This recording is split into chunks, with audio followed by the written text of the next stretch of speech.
Thank you, everybody, for joining us tonight for the May 2026 John Wright Speaker Series. We're very pleased to have with us, yeah, shout out, Karen. We're very pleased to have with us a distinguished panel on sustainability and what we all can do in our own homes to improve the health of the environment broadly, and especially here at home on the Severn River. I had a few announcements that I wanted to get through before I'll hand it over to our adult education chair, Brian Gomes. Uh, some of you who may have joined us for our very well attended annual meeting last week will have heard these already, so forgive me for repeating myself, but we just finished two restoration projects recently in the past few weeks at the Giant Shopping Center on Bay Ridge Road, a stormwater project, and also a living shoreline in the Wardour community in West Annapolis. There's another project in that community that's a stormwater project that'll be wrapping up soon. Our monitoring season has gotten underway since our last speaker series, and so far the water clarity's looked really good. There's been dry conditions and cooler temperatures, which makes for clean, clear-looking water. And then upcoming events on May 11th at 6:30 p.m. I'll be doing a presentation on the schooner Woodwind. The title's The Animal That Built America, the Eastern Oyster and the Founding of the American Colony in honor of the 250th anniversary. So that is still open for registrations. After I'm done with these comments, I'll drop links to the things I'm talking about in the chat if anyone's interested. On May 13th at 9 in the morning, we will be doing a Severnside chat, another Zoom meeting on the science of safe swimming. On May 16th at 2, there's going to be a volunteer event removing invasive species in Annapolis. And if you are not an oyster grower but would like to grow oysters at your private or your community pier, the deadline to sign up for that is July 1st. And then also, the Severn River Association was recently featured in a documentary about the Chesapeake Bay on PBS. So I hope that you'll check that out if you haven't seen it already. And again, the links to all the relevant things that I just said are going to be dropped in the chat here in just a minute. So one last thing. I hope that you came prepared with some questions tonight because our speakers are real experts in their fields. Feel free to drop those questions in the chat at any time, or once the initial presentations are done, raise your hand either in the picture like I'm doing now or using the hand raise feature that is at the bottom of your screen next to in the heart that says react. And then Sarah can unmute you and you can present your question verbally. So that's it for me. So without any further ado, I'd like to hand it off to Brian Gomes to introduce our speakers. Thanks again for coming, everybody. Awesome. Thank you, Jesse. So the way this is going to work, we will have a few questions that we have already to have our three esteemed panelists share, and then we will be taking questions from the crowd as well and answering those in real time. So it should be a fun adventure. So we have Camilla, Rhodey, and Jenny. And I'm going to let the three of them give full introductions of themselves and a little bit about their organization, and then we'll jump into the first question. Can we start with Jenny?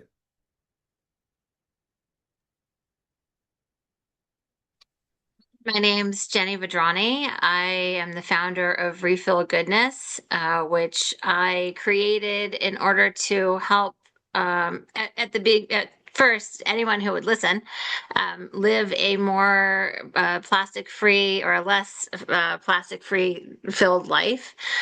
We specialize in refilling and providing plastic-free alternatives to typical home and body care items that range from laundry soap to dish soap, body lotion, and we source all of that locally in Maryland or where my partner business is in Ohio. So we've worked really hard to provide resources and help make avoiding plastic a little bit simpler for folks that are out there and interested in that lifestyle. Thanks, Jenny. Rhodey, please tell us a little bit about your group.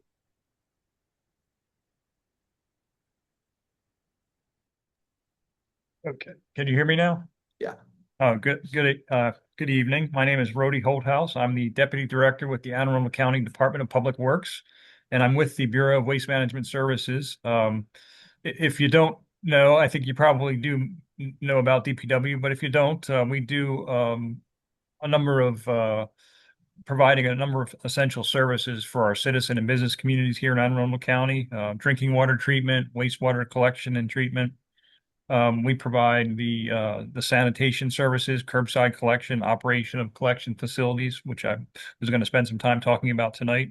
We also have the watershed protection and restoration program. I know you folks are very familiar with that, as well as maintaining county roads and bridges and administering the county capital improvement program. So that's primarily what DPW does.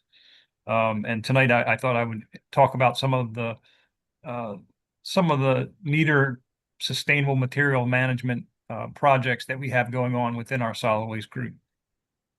Yes. Thanks, Rhodey. We'll leave time for the end for you guys to plug some of your stuff as well. And Camilla.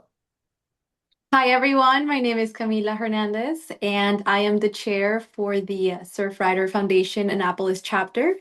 Here in Annapolis, we have quite an array of different activities that we're working with when it comes to ocean and coastal conservation. If you're not familiar with Surfrider, Surfrider is a nonprofit organization nationwide. Across the states, we do have various chapters.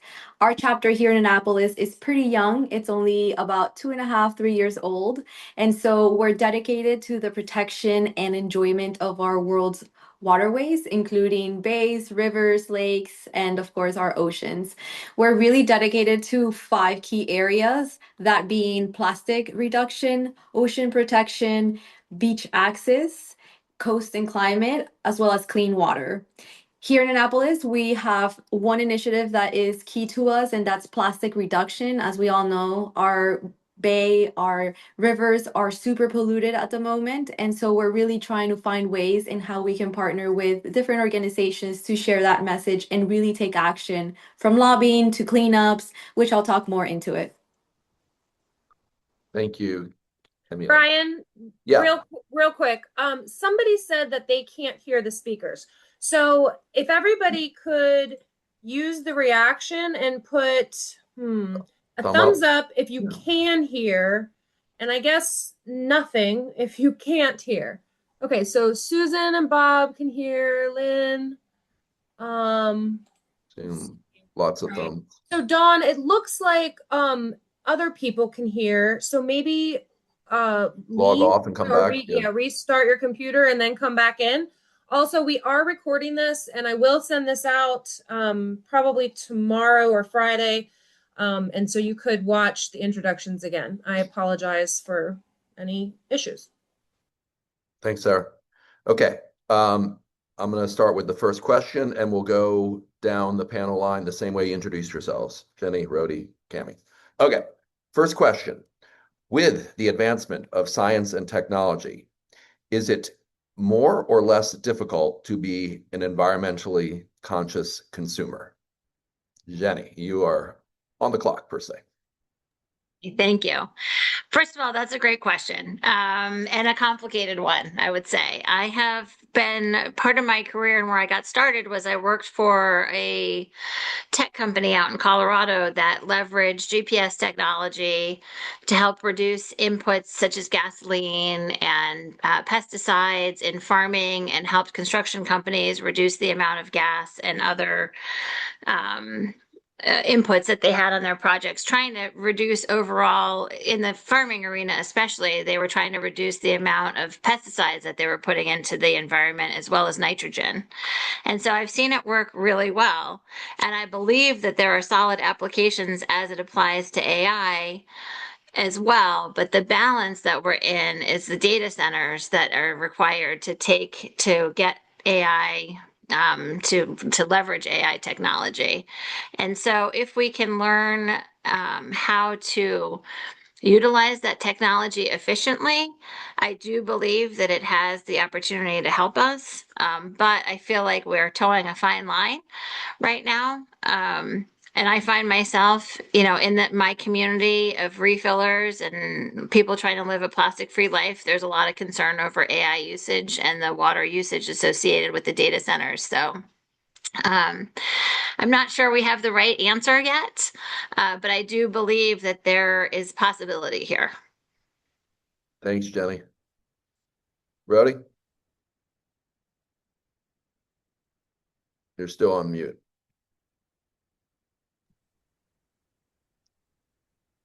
Better. Yep, Thanks. looks good. Thanks for giving us some time to think about this one, because it is a good question. I would say it's less difficult to be environmentally conscious, but it's more time consuming. There are just so many messages coming at us all the time, and I guess I'm speaking personally now, not necessarily from this chair, but I'm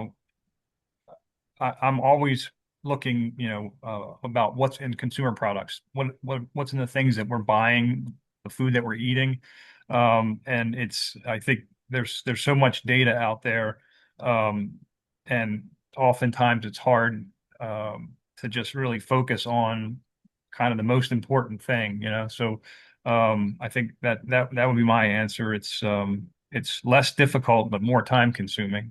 To try to get your arms around all the different issues. Thanks, Rody. Camila. So I'll take some of Jenny's and some of Rhodey's and put it together, not to repeat it all, but data center is obviously a main issue with water usage.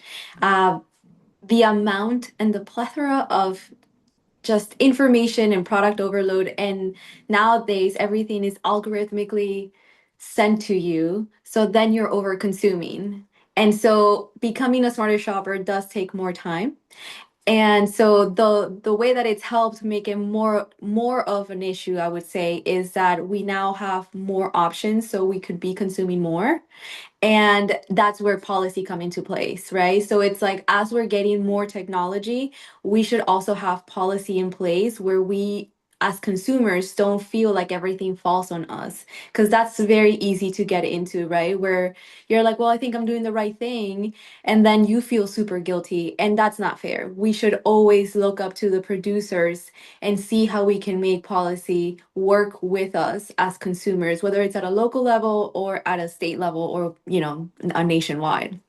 And then make it like the opposite, right? Less is obviously the idea that we now have these amazing tools, like other technology or sciences, if you will. I'll focus more on the technology side, where we could help, say, restaurants become more aligned with sustainable practices by being able to track their process and procedures.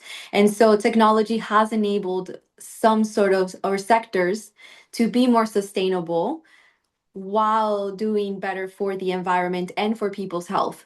So you can see it from both ways. Awesome. Thank you, Cami. Okay, next question for our panel. We know about the 3 Rs: reduce, reuse, recycle, and there are many more now: reclaim, repurpose, refuse.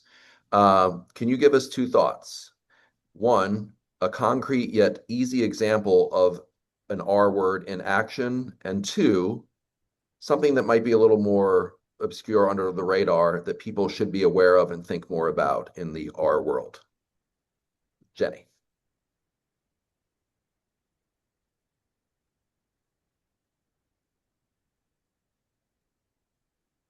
There you go.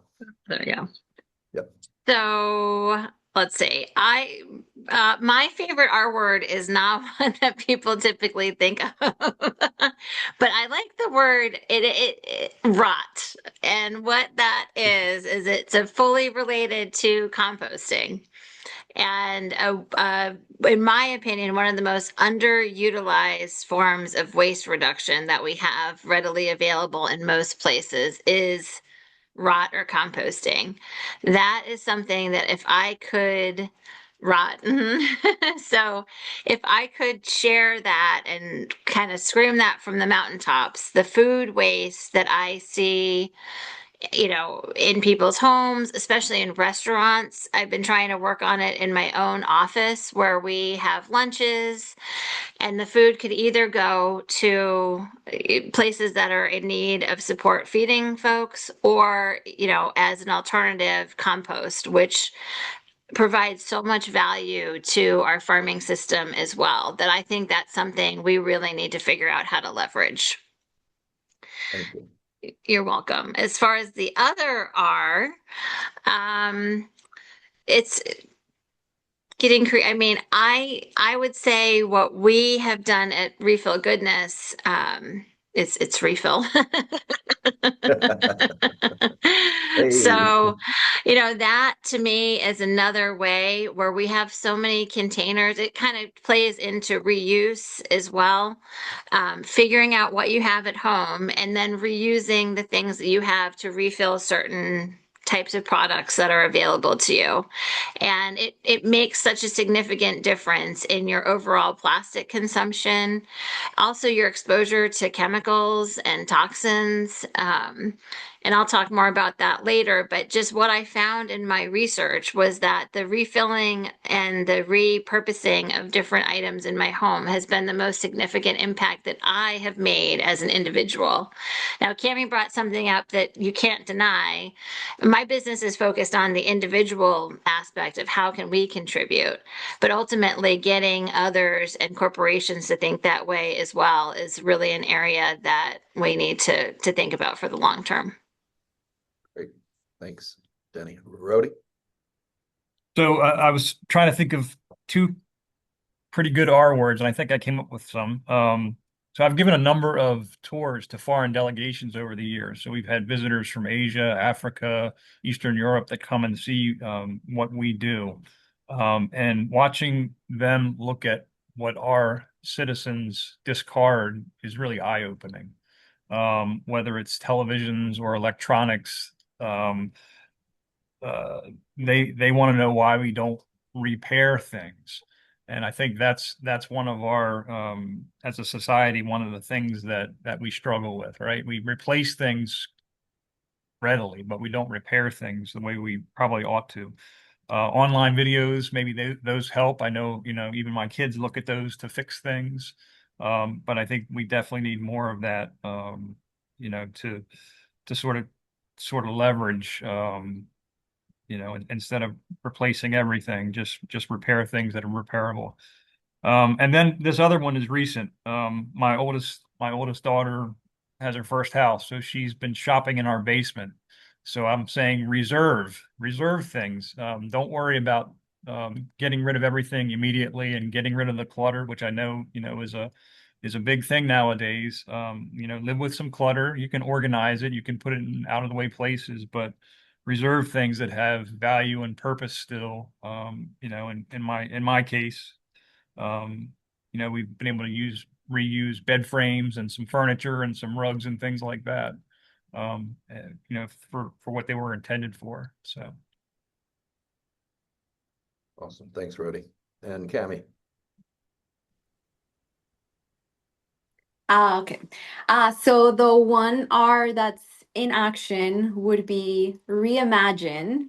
And the way that I see reimagine coming into play is I work in brand marketing and I've worked with brands that are leveraging seaweed or different kinds of just overall seaweed to replace plastic packaging with compostable packaging.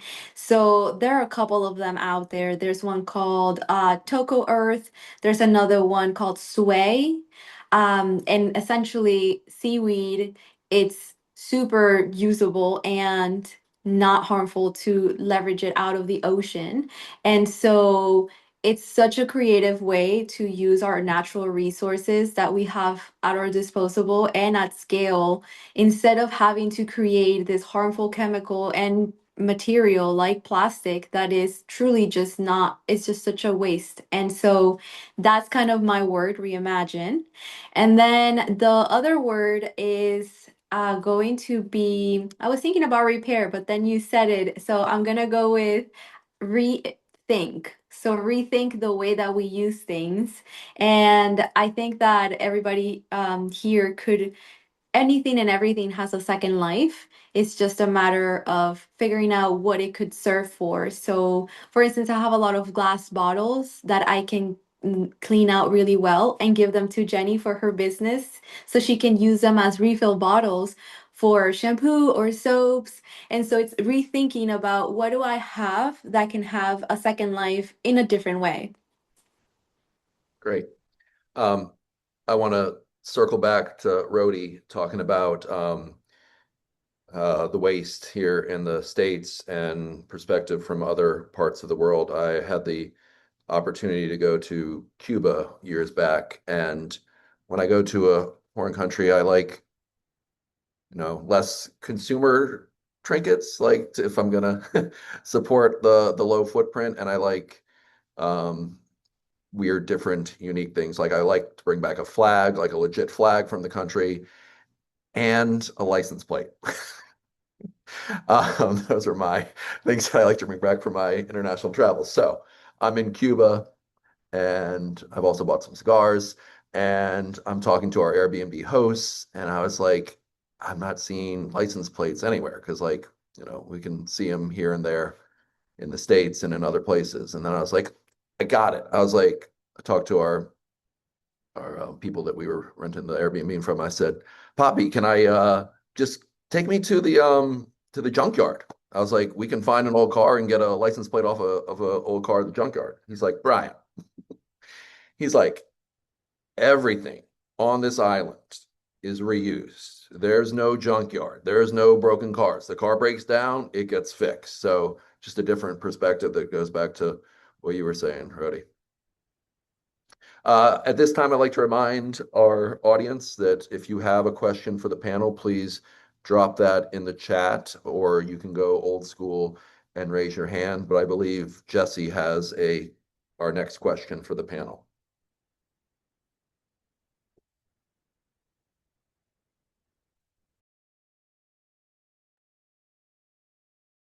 I didn't have a question. I was going to offer the time for them to present on their organizations and their specific field of expertise. So Jesse, I thought you wanted to ask the question you asked Rhodey at the beginning before people got on.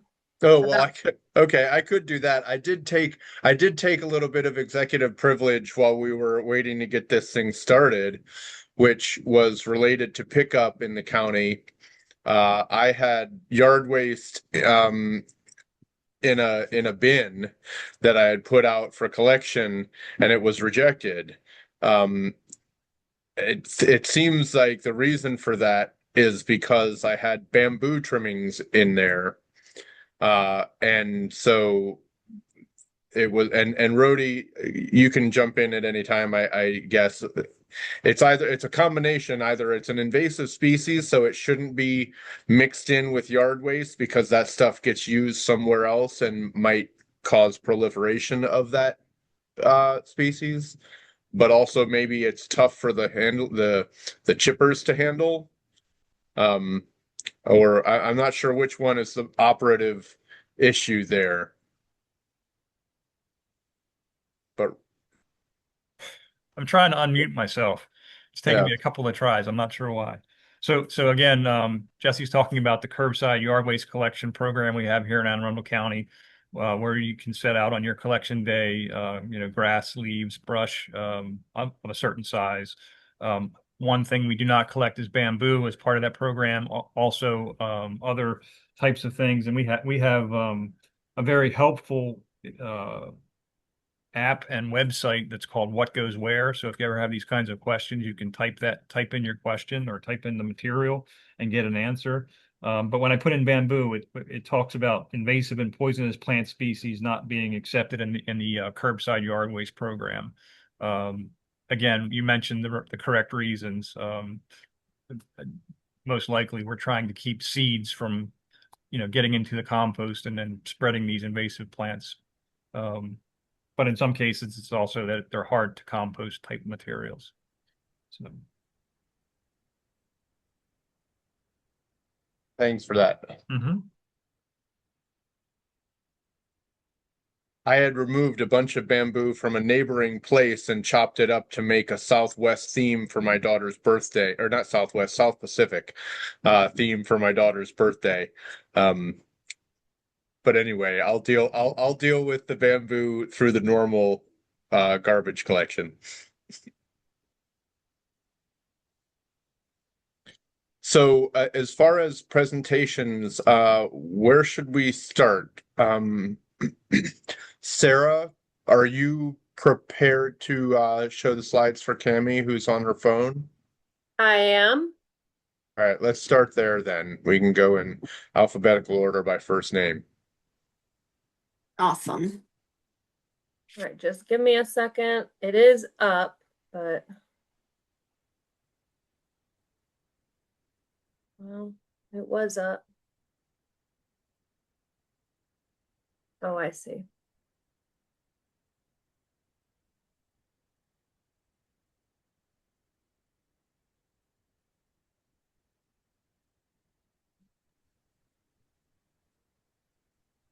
Okay. Excellent.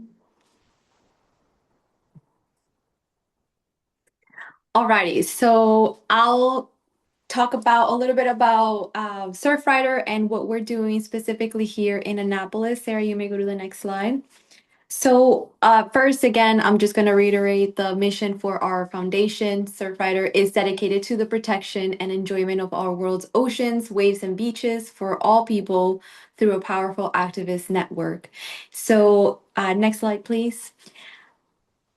Here in Annapolis, like I mentioned earlier, the main thing that we're focused on is plastic reduction. And we're doing that through three different means. First, cleanups, advocacy, and lobbying at the city level as well as the state level.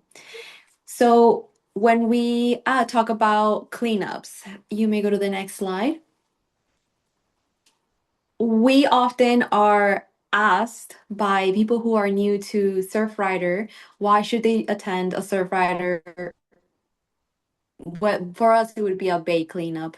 For many other states, it's a beach cleanup. And so the reason why we're so focused on that is because it gives us actual data from our local community as to what are the items that are polluting our waters. So that leaves you with making a really positive impact in your local community. So that's our area. And also, you're able to really see firsthand some truly recognizable items that you're like, oh, wow, I have this in my home. So it really creates this relationship with the things that you're consuming and that you're buying. Another really awesome pointer to attend a cleanup is that you're helping the organization as a whole with valuable data that we can then use to pass different laws and policies. So, for instance, when we were trying to ban the use of plastic bags in the city of Annapolis, we leveraged most of the data from our cleanups that showed the insane amount of plastic bags that we were cleaning up. On an average cleanup, it was probably over 100 plus bags of just like a grocery store bag, like say Target or any of those like major retailers. And so that was one of the main things that we used this cleanup initiative for, is to collect valuable data that then we can take up with our representatives and local delegates. You're also helping preserve our beautiful public spaces and our beautiful waterways and nature. And so just because they are not our kind, it doesn't mean that they're a different one. We're all one species living under the same planet. And so it's another way that we can get to use spaces in a more safe way. And so, in that way, you're also setting an example for others and raising awareness for the important issue that is having our polluted waters. Next slide, please. So I mentioned earlier about the reimagine, and the way that I came around this word of reimagine and packaging is that packaging is the third largest group of trash found during any of our cleanups. So it makes up over 16% of all items collected. That data is from 2024. We are currently working for our 2025 cleanup report so that we get to show the new stats. The hopes is that perhaps we're able to lower these kind of statistics. The fact that packaging is the third largest group of all of our trash found is a problem because most of this packaging is non-recyclable.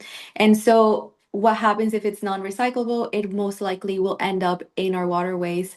Water bottles are the primary thing we find, and bottle caps, which I will talk about the bottle bill later on. And then also any to-go-ware like Tupperware or forks and knives. And with that reasoning, we're also, as Surfrider, going around and starting a new bill, which is called Skip the Stuff. And I'll give you a quick overview on that in just a second. Next slide, please. I just wanted to give you guys a quick overview on what are some of the items thus far this year collected from all of our different cleanups. And so you could see here the top categories that we have collected just in this year. So it's only been a quarter, and we have cigarette butts, plastic fragments. A lot of it is just tiny little pieces of plastics that are super colorful, and we don't know what it could have been before. They're just fragments that are no larger than a dime. And so really you could think of them as they were maybe something big and fragmented into little pieces, or maybe it's like a bunch of different things into different little pieces. And then plastic bottles, bottle caps and the little rings around the bottle caps. That's really honestly one that we see quite a lot.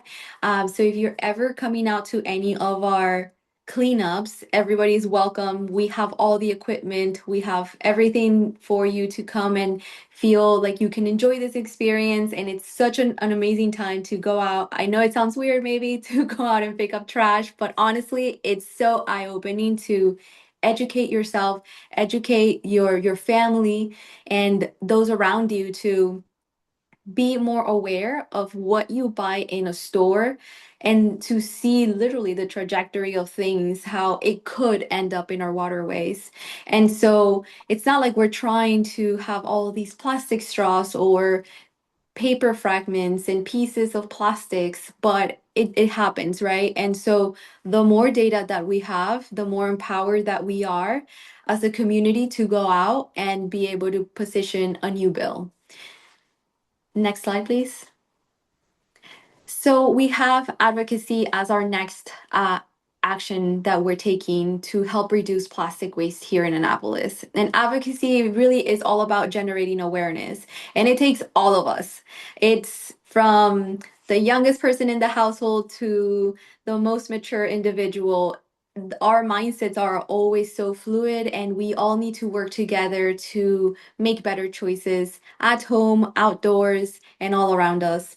And so we have our chapter meetings here locally in Annapolis every fourth Tuesday of every month. Usually it's at Forward Brewing in Eastport, and if not, it's at Bread and Butter, which is also in Eastport. Those two places are usually where we're holding them. However, if it changes the location, you can always check our website on annapolis.surfrider.org, and we can update. We're always updating that website there, so you will always have the knowledge of where it is that we're hosting our meeting. The next meeting that we have, it is on May 26th. So it's a day after Labor Day weekend. So if you're around, that would be awesome. If you can come by and just learn more about our efforts. what we have coming up. We do have several cleanups and events that we're joining, and we need all hands on deck. More volunteers, the better. Another way that you can advocate for cleaner waterways is signing action alerts. So we have a ton of those efforts going around here locally. And another way would be attending our lobby day. So every early of the year, this year was in February. We went to the State House and we lobbied for two of our bills that we're working on, which is the bottle bill and skip the stuff. So those are two really awesome ways that you can get engaged because you get FaceTime with our representatives and delegates for them to hear your concerns and be able to make a local impact. So as you could see, creating advocacy and generating awareness is really tied to policy change. And then the last thing here is becoming a volunteer leader with our chapter. We do have positions available for anyone who wants to join as a volunteer in our executive team. And if you just want to come in as a member and volunteer and be part of our events, you're more than welcome to. We love seeing the diversity and overall coming together to start brainstorming about ways that we can help the bay stay clean and also protect our mammals. Next slide, please. So here's where I was telling you guys about lobbying. So this is a picture from the team that went out just in February on a really cold, windy day. And we went out to talk with city representatives and delegates about two of our current efforts from this year is the bottle bill, which is essentially what many other states already have. Unfortunately, this year it got passed, but not to worry. Usually it takes 3 to 5 years for for a bill of this scale to pass. And so I won't get into the nitty-gritty of that, but happy to take any questions on it if there are. And I'll talk about skip the stuff in the next slide, which you can go ahead, Sarah.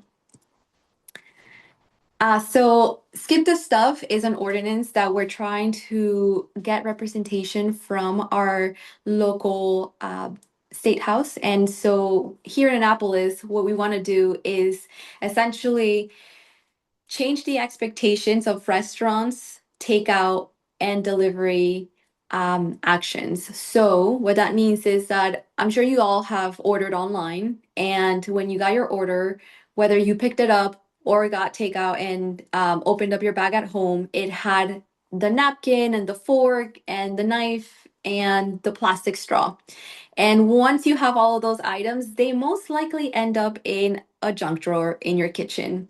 And then time passes by and you're probably like, what do I do with all of this? And since most of us truly don't know what to do with them, they end up just getting recycled. And when we do our cleanups, one of the items that we see the most is utensils. So we see these little packets of literally like the full packet, just still closed and sealed, floating, and it probably had been floating for months, if not years. And so if we are able to just skip this stuff, and obviously we're not telling restaurants that you can't give it out, we're just asking them to require for customers to ask for it. So customers will expect not to receive those items immediately unless they specifically request those items. I see some of you guys in the chat saying, yup. And it's kind of like, yeah, we all have this. And it's such an easy solution that we can implement by asking restaurants, hey, perhaps just don't introduce it into the order automatically, but rather just allow people to ask you, hey, can I have utensils? And now we know for sure they're going to get used.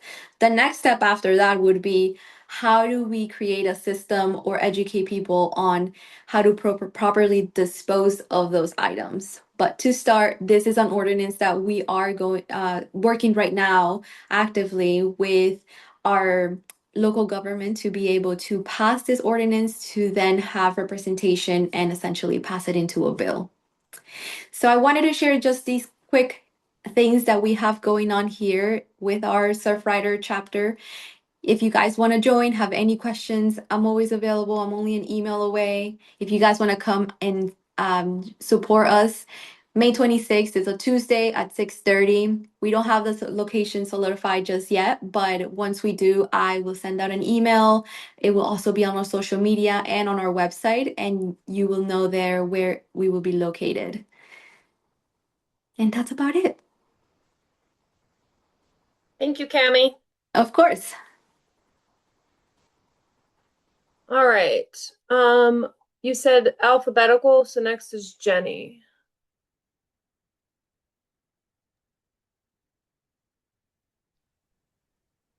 I went to share and it says I need permission before I can. Yes, it should be coming through. Okay, great.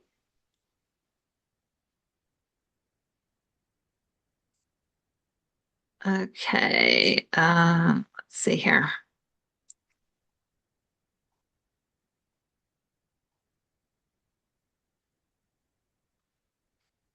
So as I mentioned, my name is Jenny Vedrani.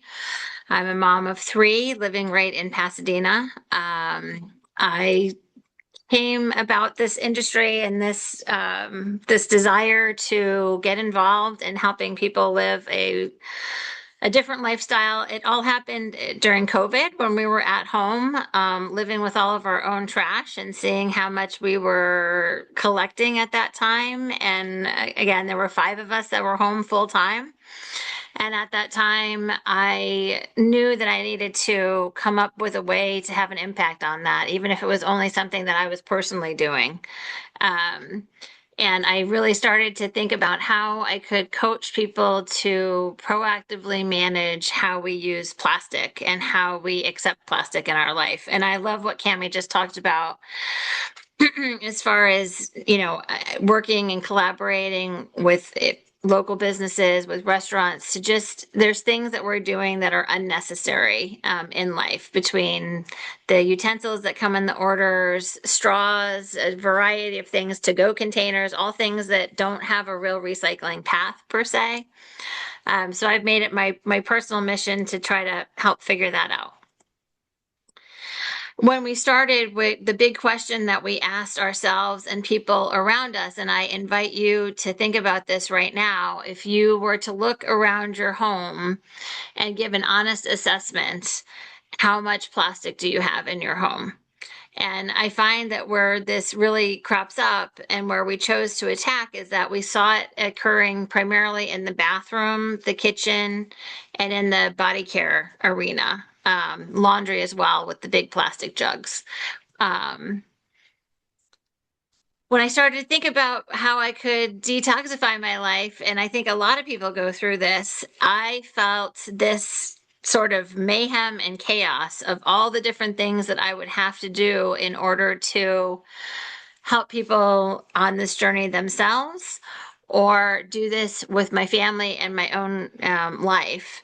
And so I decided, okay, let me take a look at the things that I can control and I know are things that we can have an easy impact on. And so we started looking for plastic-free products and chemical-free products. And one of the most interesting things that I bumped into on this journey when I was trying to do it with traditional stores that I had shopped in, as we started noticing greenwashing efforts left and right. And for those of you who aren't familiar with the term, although I bet everyone here is, the basic gist of it is that companies are not bound to be totally honest and upfront when it comes to their marketing claims. And so what you see on the market are a lot of claims of clean or eco-friendly, natural or sustainable products. And the reality is that when you look into those products and you do some digging, you find out that what's being proposed to be true is not always the case. And this can sound scary, and it was scary to me. And so I really tried to figure out what the positive outtake and path forward would be. So I started doing some more research, and I started figuring out who owned the companies that I was shopping with and what the ingredient lists were on those products. I think we've all heard this before. When it comes to your food, when it comes to different products, typically if you can't pronounce it, it's probably some type of chemical that you need to look further into. And then, of course, recognizing the beauty of where we live and being a family that takes full advantage of the waterways here, it really came to me of what is the packaging it is in, and can it actually be recycled? So, when people ask me beyond refill goodness, how can they in their daily lives look for products that are beneficial or that have less of these? This is where I tell people to start. I'm just going to take you on a little journey here with me of some of the products that I was using and some of the companies that claim to be clean. And what I found is Mrs. Myers, who makes you feel like this is a really gentle, clean product. It's owned by Johnson & Johnson or SC Johnson. And what I started to realize when I was down this rabbit hole is that companies that started out with positive things in mind and positive missions and purposes in mind eventually got bought up and then started to be mass produced in the way that some of those larger companies do, which included adding fragrances and synthetics to the products. I also was excited when I saw that Target had launched a brand of clean products, allegedly, and that they were funding this themselves, only to find out that once again, their Everspring line uses sulfates and a variety of chemicals in it, which they claim to be natural fragrances, which we found can be hormone disruptors or other things. So people ask me all the time, what about refill goodness? How can you make sure that what you're doing doesn't become the same trap that some of these other companies have done? And I made a joke here, do we greenwash too? And the spoiler is absolutely not. Our model is different because we seek out local businesses who are willing to share their production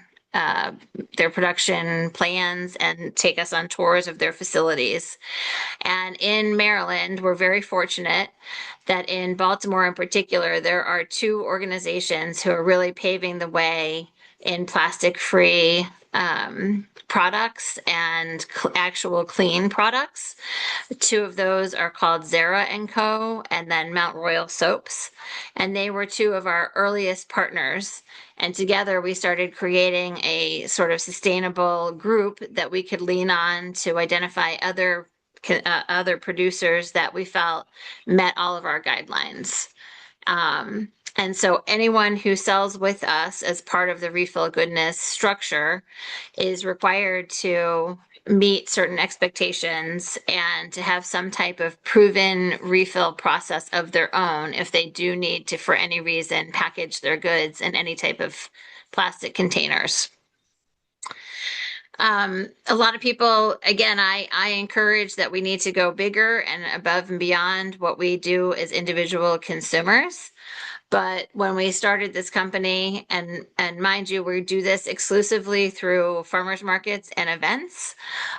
What we found is a huge adoption rate. We have refilled over 11,000 bottles since we got started, and this includes laundry, dish, hand soap, body wash, shampoo, and conditioner. And at the same time, we found another avenue, which was completely package-free goods. And that includes solid shampoo and conditioner. It includes solid dish soap, lotion bars, toothpaste tablets that you can sell completely package-free. And so we've converted 2,000 of our customers to these completely package-free type products. Additionally, the more work we did, the more people wanted to be involved with us. So Refill Goodness has had the opportunity to be a partner at large-scale events like the Annapolis Baygrass Festival, where we support the reuse of all of their glass containers. So my team collected over 389 glass bottles from the last Baygrass Festival, and we also set up a booth there to help educate people and talk to people about other ways to avoid plastic. And I'm not sure if many of you were familiar with Annapolis Green, who's now Sunset, but as a partnership that I had with them, I was able to take on the green efforts at the Military Bowl, which each year has their tailgate area be 100% plastic free. And then also their hospitality and all of the suites at the event are plastic free. So I help facilitate the volunteers and all the partners that we work with. That includes Veterans Compost. And then we also have a partnership for recycling that has been very beneficial to us. And then I manage making sure we have volunteers that are at every receptacle to make sure that people understand where to put their goods. And so last year we collected over 2,000 pounds of compostable material and 3,000 pounds of recycling. I also get a lot of questions on how you can shop locally for plastic-free products. And thankfully, here in this area, there are farmers markets that you can go to. We're very fortunate to have deals in Severna Park. I also vend at farmers markets from Kent Island all the way up to Baltimore County, and I'm at Garden on the weekends, where you can shop a variety of unpackaged fruits and vegetables and other types of products there as well. There's groups all around the state that are doing amazing things. There's a juice place in Easton that also has a glass return program. And then you can look for even local businesses like Green Valley that will highlight some local soap makers and other people who offer package-free goods. Of course, Refill Goodness has online subscriptions and delivery for Anne Arundel County. But I also encourage people to think outside the box. If you're a beer lover and you're going to a brewery, they sell reusable growlers that are a great alternative. And then, of course, we also have Mom's Organics now in the county that offers refillable food items as well as BD provisions. People ask me sometimes, how do you take the first step in changing your behaviors and your patterns? And what I'd like to say is that the most important thing is to find one thing that you are passionate about or want to stop using. And you focus on that one thing, because if you try to do too many things at once, it can seem overwhelming. And a lot of people will get frustrated with that. But Cami, again, I'll go back to that utensils. Every time we order takeout, we always put a note in there, no utensils. Now, do they give them to us half the time anyway and drive me crazy? Yes. But it's part of our routine that we specifically ask for no utensils and try to make that a regular habit. And that's a small micro habit that leads to some of the other steps that we've taken. And of course, it's a little bit easier for me since I own the business, but in our household, we make sure that we're using things like the solid dish soap, that we use refillable shampoo and conditioner. And we started with the things that everyone in the household could adjust to and was comfortable with. And then each step we kind of added the next habit onto that. And just like that, you start to see how those small changes add up. And the next thing you know, you're reducing single-use plastic in your life. We have a pretty active social media presence. And so if you're looking for more information about us, you can find us on Instagram, Facebook, and our website is refillgoodness.com. Thank you, Jenny. Thank you. We're going to go to Rhody now.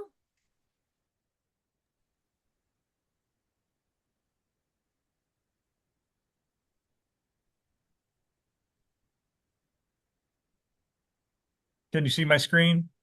Yes. Okay, great.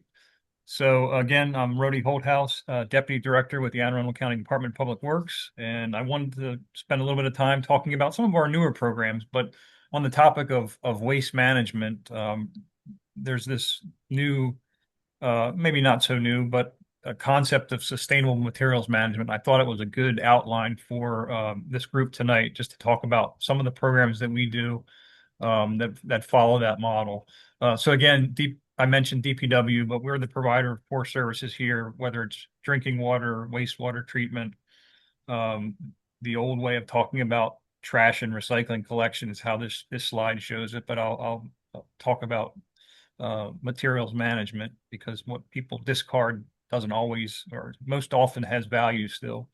But we also manage bridges and roads in the county's network and design and construct capital projects, including libraries, fire stations, and police stations, all those parks and all those types of things. And then I'm sure you all know Eric Michelson, who's our deputy director for the Bureau of Watershed Protection and Restoration, and all of his good projects that are sort of a recent addition to DPW over the last 15 years.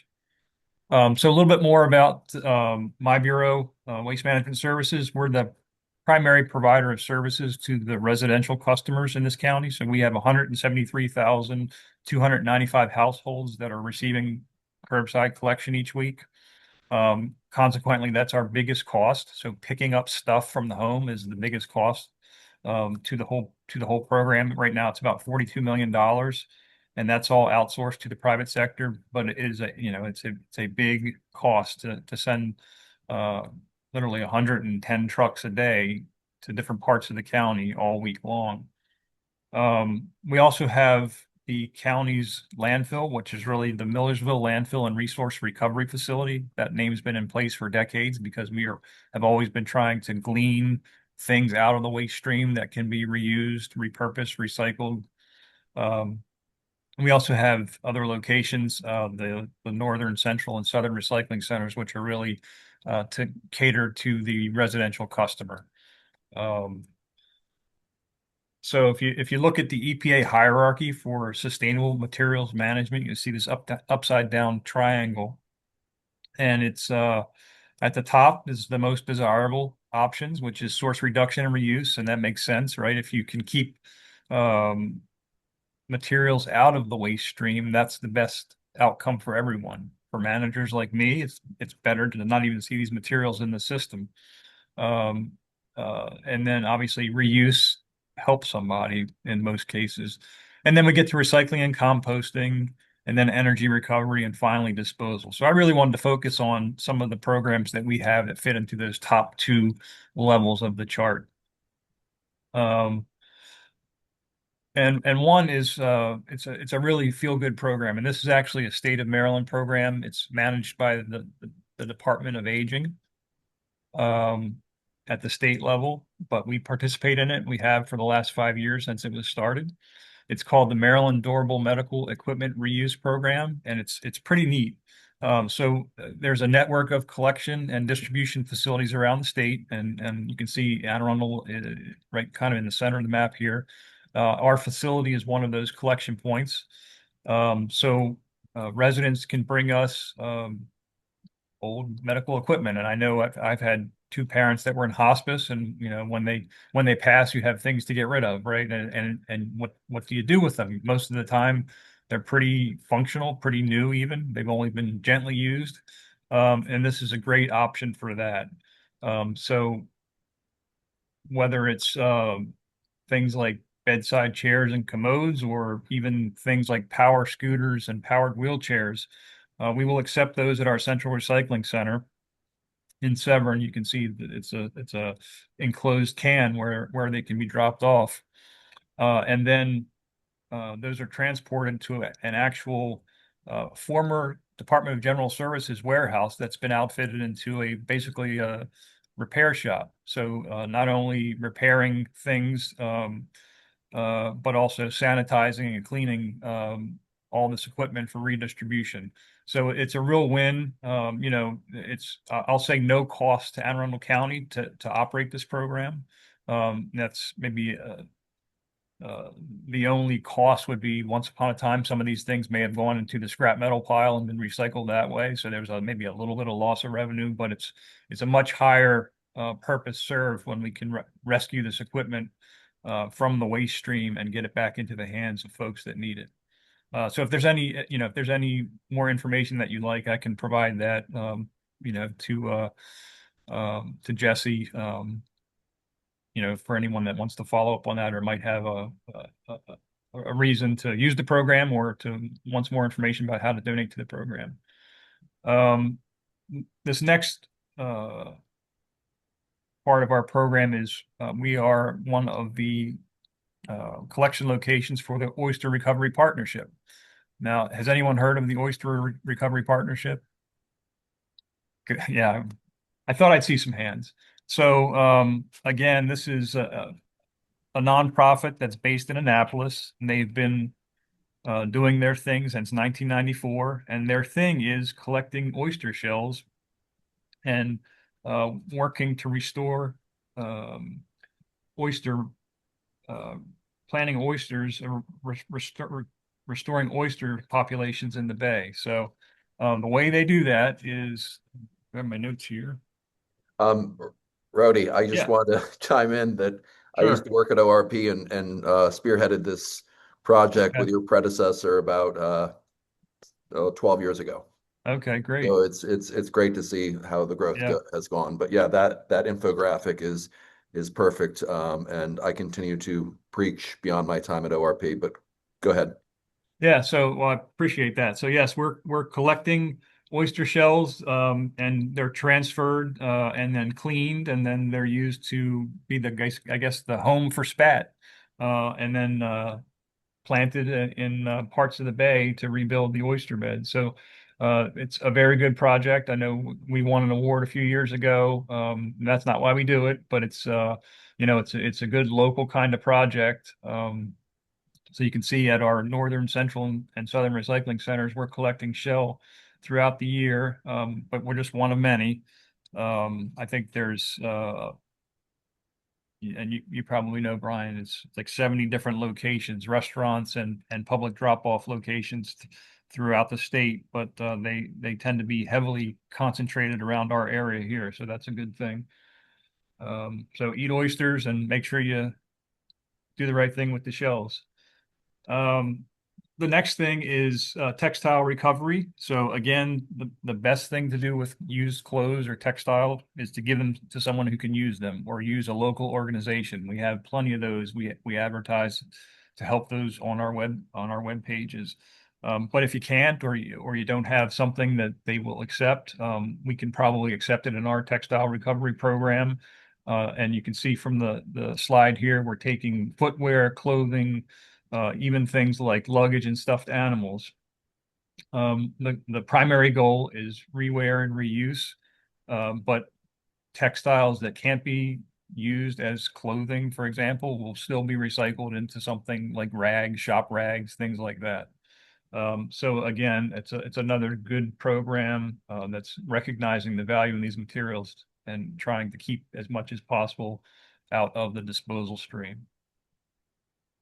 This is a new one, and this is something we're partnering in, but it's really it's a state program. So I know one of the presenters talked about bills in the General Assembly. This was a bill a few years ago that passed. It's the Paint Stewardship Program Act.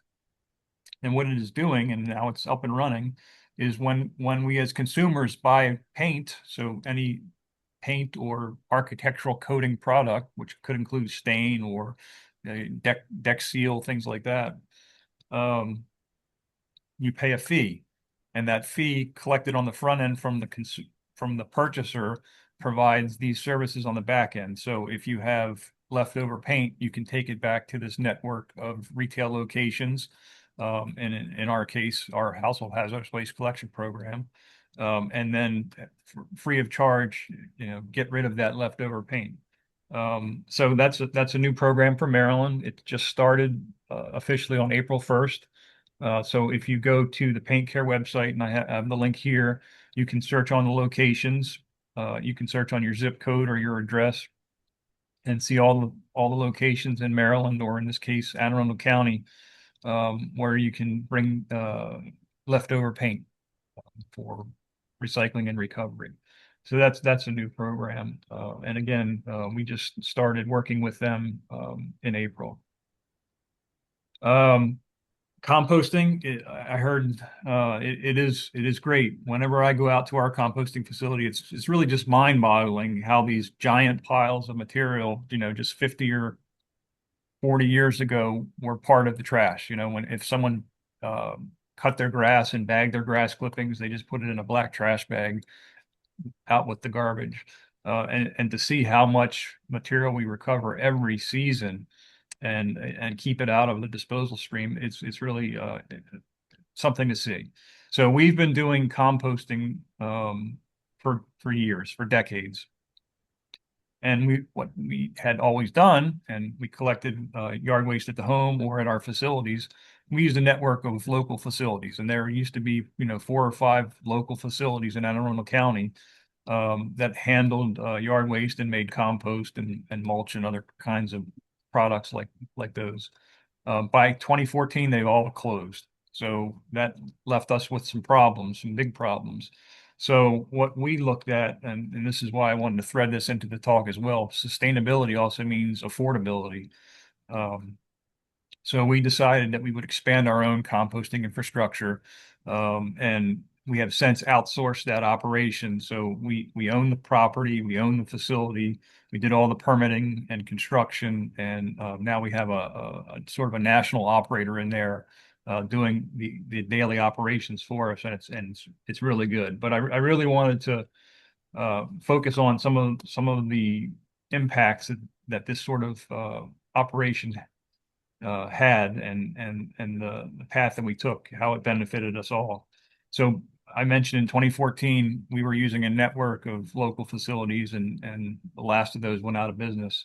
So by 2016, we were transferring everything. So by transfer, I mean, we were collecting it here in Anne Arundel County from you all and at our facilities, and we were putting on tractor trailers and sending it all the way up to Carroll County. I don't know, what is that, 40 or 50 miles away. And it cost us almost $1.7 million to do business that way, which is a huge price tag. So some of the things while we were working on expanding our facility, we changed our program to get rid of plastic bags. If you remember living here back in 2017 or 2016, you were allowed to put out your yard waste for collection in plastic bags.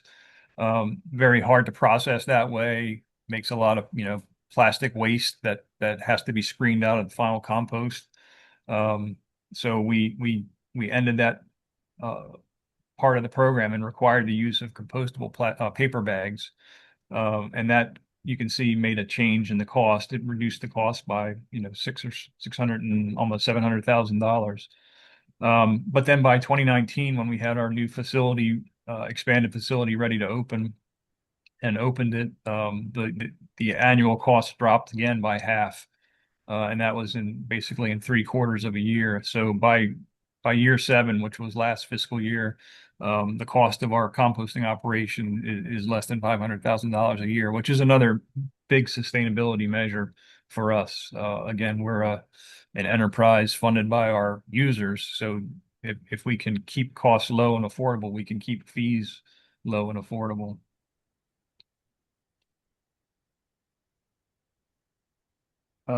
Also wanted just a little bit of other information that's out there. We work with a number of non-county recycling outlets, and they allow us to put their information on our website. So if you're ever looking for something the county doesn't provide, but you think is probably out there, and this is also helpful for businesses that don't receive our services, you can look on our webpage and go through and find out some of these opportunities for non-county outlets.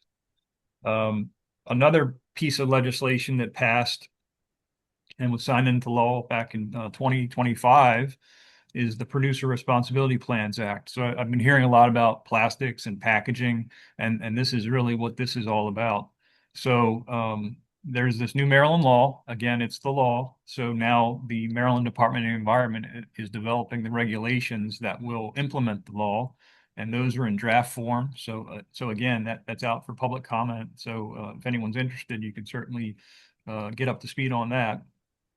But the goal of this law and the regulations that will follow are to raise funds to support local recycling programs, incentivize sustainable design. So the idea here is that producers and those that are going to sell products in Maryland will have to register with some sort of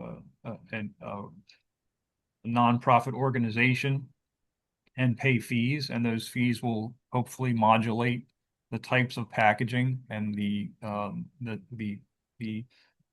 ease with which that packaging can be recycled. And the goal is to uh, develop a funding stream for local recycling programs and also to improve recycling rates. So this is all, sort of in the development stage now, but it's something that we're all watching. Again, from my perspective, the goal will be to um, harness this resource to help our programs and to help our residents here in Anne Arundel County. But I'm sure everyone is thinking along those same lines throughout Maryland. So that's all I had. So I hope I stayed to my 10 minutes. But again, I appreciate the opportunity to talk to the group today. Don't unmute yourself, Rhodey. I have a question. Well, actually, there's two questions. So my question is, I was very jealous when I found out my two coworkers who live in Howard County have municipal compost pickup for food waste. Is that something that Anne Arundel County might be adding ever, and maybe like super soon? Yeah, the short answer is no. We do food scrap composting as a drop off. Again, so that's where we are. Our facility that we designed and built is a tier 1 composting facility under Maryland regulations. It cannot accept food scraps. So that's we are not allowed to compost food scraps where we have our composting operation at this point. So we have done studies, and this has been there has been interest in this topic, obviously. I mentioned early on that our biggest cost is the collection from the home. So if we were to add a fourth collection to the home, it's a heavy lift. It's a big cost, and it would be trigger a big rate increase for our folks that receive our services. And there is no opportunity as we sit here today to co-collect the material because there's no facility that could accept the amount that we collect. Does that make sense? Yeah, thank you. There's no large enough composting facility that would handle all the yard waste and food scraps that we could collect. But we do backyard composting, and we have those backyard composting kits. That's a good option for each household. Works for me, and I've had 4 children, and so I mean I know it can work. But also drop off the food scraps at our facilities, and we can get them to a tier 2 facility for composting. Okay, thank you. Somebody else asked if the donations at the centers are able for reuse, and do the cans get reused as well as the paint for the paint recycling program? So that is the goal. The goal for the so is that this is all about paint? Well, I think the other one, the first half of the question, I think is for the Helpy. Was that what it was called? Oh, Helpsy. Yeah. Helpsy. So there's really 2 streams. It's all dropped off into the same receptacles for the textiles we're talking about, but then they're sorted into 2 streams: reusable, I guess, rewearable, and things that aren't. And so I think the larger proportion are reused.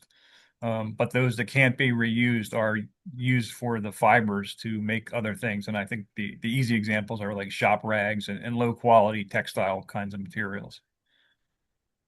Okay. And then the cans for the paint, are they already being reused, or is that the second part of that? So yes, the plan for the paint care whole program is to segregate the materials by type, and latex versus oil-based materials. And then latex paints are primarily manufactured into lower grade latex containing products. I don't know if that's exactly paints or coatings or other things. But the goal is to use sort of, avoid disposal as much as possible. So the paint care nonprofit has a number of vendors, and again, I can provide that information if there's any interest. It's available online as well. But they are supposed to be recovering the lids and the cans from the paint as well. Yeah. And I have another one for you that just came in. Does the county sell the compost, or do you guys use it for your own managed properties?